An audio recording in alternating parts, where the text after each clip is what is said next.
Hi friends, எல்லாருக்கும் வணக்கம். இன்றைக்கி நம்ம வீட்டில் மீன் குழம்பு தான் செய்ய போகிறோம். அதுவும் தேங்காய் பால் வச்சு தேங்காய் பால் மீன் குழம்பு தான் செய்ய போகிறோம். அது எப்படி செய்யலான்னு பார்க்கலாம் வாங்க. இப்போ ஒரு கடாயில் எண்ணெய் விட்டு கொஞ்சமாக வெந்தயம் போட்டு அது பொரிஞ்சதுக்கப்புறம் ஒரு 2 பெரிய சைஸ் வெங்காயம், ஒரு 4 பல் பூண்டு, ஒரு சின்ன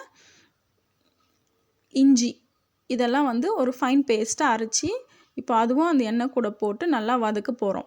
இந்த பச்சை வாசனை போகிற அளவுக்கு இஞ்சி பூண்டு பேஸ்ட்டு வெங்காயம் எல்லாம் வதங்கினதுக்கப்புறம் கொஞ்சமாக கறிவேப்பிலை போட்டு அதையும் அது கூட வதக்கணும். இப்போ ஒரு 3 பெரிய சைஸ் தக்காளியே நல்லா பேஸ்ட் மாதிரி அரைச்சி வச்சுருக்கோம். இப்போ அந்த பேஸ்ட்டையும் அது கூட சேர்த்து நல்லா வதக்குறோம்.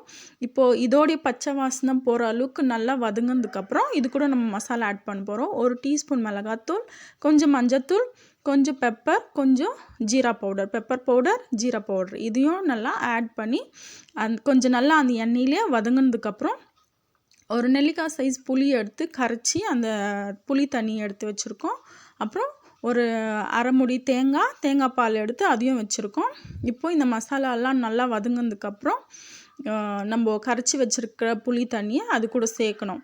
பாருங்கள், மசாலாலாம் நல்லா வதங்கி ஒரு ஸ்டேஜுக்கு வந்தாச்சு. இப்போ நம்ம கரைச்சி வச்சுருக்க புளி தண்ணியை இது கூட சேர்க்க போகிறோம். இது ஒரு கொதி வந்ததுக்கப்புறம் நம்ம அரைச்சி வச்சுருக்கிற தேங்காய் பாலையும் அது கூட சேர்த்து அது கூட தேவையான அளவுக்கு தண்ணியும் சேர்த்து நல்லா கொதிக்க விடணும்.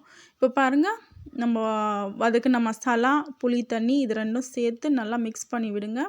அது எல்லாம் நல்லா ஒன்றா மிக்ஸ் ஆனதுக்கப்புறம் அந்த எண்ணெய் திரிஞ்சு வரும்.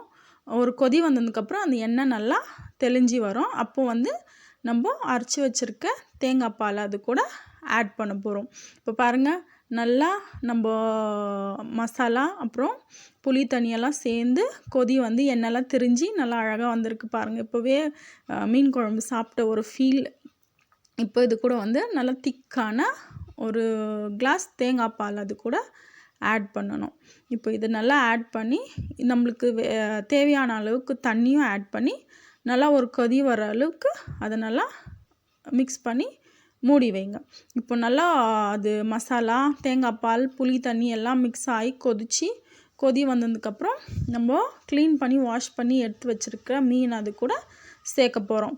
இப்போ பாருங்கள், நம்மளுக்கு எவ்வளோ தண்ணி வேணுமோ அவ்வளோ தண்ணி சேர்த்துக்கலாம். அதுக்கப்புறம் தேவையான அளவு உப்பு, கொஞ்சமாக கொத்தமல்லியும் சேர்த்து கொதிக்க விடணும். இப்போது இந்த மசாலா கொதித்து வந்ததுக்கப்புறம் நம்ம மீன் சேர்க்க போகிறோம். பாருங்கள், மசாலாலாம் நல்லா கொதித்து ஒரு கொதி வந்திருக்கு. இது ஏன் பொங்குதுன்னா நம்ம தேங்காய் பால் சேர்த்துருக்கிறதுனால அது பொங்குது. இப்போ நம்ம மீன் அது கூட சேர்த்த உடனே அந்த பொங்குறது ஸ்டாப் ஆகிடும்.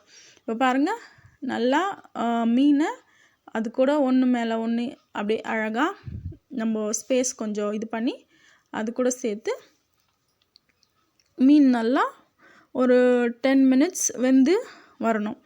பாருங்கள், நல்லா அது கூட எல்லா மீனும் அந்த பாத்திரத்தில் செட் பண்ணிவிட்டு கொஞ்சம் மூடி போட்டு ஒரு 10 மினிட்ஸ் விட்டதுக்கப்புறம் எடுத்து பார்த்திங்கன்னா ஒரு சூப்பரான மீன் குழம்பு ரெடி ஆகிருக்கும். அதுவும் தேங்காய் பால் வச்சு செஞ்சுருக்கோம். ரொம்ப சூப்பராக இருக்கும். கேரளா ஸ்டைல் கூட நீங்கள் நினச்சிக்கலாம். அந்த அளவுக்கு சூப்பரான டேஸ்ட்டில் நம்ம மீன் குழம்பு நம்ம வீட்டில் ரெடி ஆகிடும். இது ஒரு டைம் ட்ரை பண்ணி பாருங்கள். நார்மலாக எப்போவுமே செய்கிற மீன் குழம்போடு இந்த மீன் குழம்பு செஞ்சு பாருங்கள். டேஸ்ட்டும் ரொம்ப சூப்பராக இருக்கும். பாருங்கள், ஒரு 10 நிமிஷம் விட்டதுக்கப்புறம் மீன் நல்லா வெந்து சூப்பராக வந்திருக்கு. இந்த மீன் குழம்பு ட்ரை பண்ணி பார்த்துட்டு எப்படி இருந்துச்சுன்னு கமெண்ட் பண்ணுங்கள். Thank you friends. கொஞ்சமாக கொத்தமல்லி தழை தூவிட்டு மீன் குழம்பு மூடி வச்சு சூடான சாதத்தில் சாப்பிட்டா சூப்பராக இருக்கும்.